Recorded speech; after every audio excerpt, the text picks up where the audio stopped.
I am painfully aware of the anguish being felt by so many relatives and close friends as the painstaking process of identification proceeds.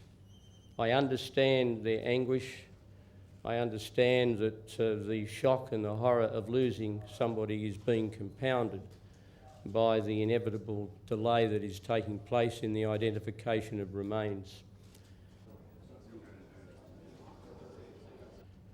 The cooperation that is needed between Australia and Indonesia to catch the evil people who perpetrated this crime is, of course, essential. And I'm pleased, having met the Indonesian Chief of Police this morning and having seen the evident cooperation between him and Mick Kilty, the Commissioner of the Australian Federal Police, that cooperation will occur.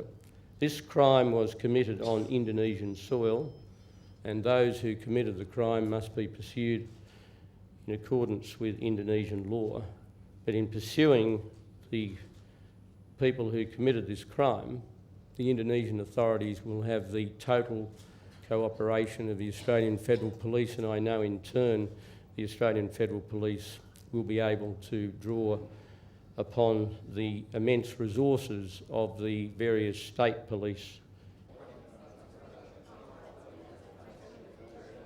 This is an horrific and challenging and traumatic time for our country. There is a deep sense not only of shock and disbelief, but a very deep sense of anger and a desire on the part of the Australian community to ensure that those responsible are brought to justice. The response must be strong, but it must be measured and directed. We achieve nothing if we don't work in a meticulous, measured, disciplined, determined fashion, and that requires a high level of cooperation with the Indonesian authorities, as well as a steely determination on the part of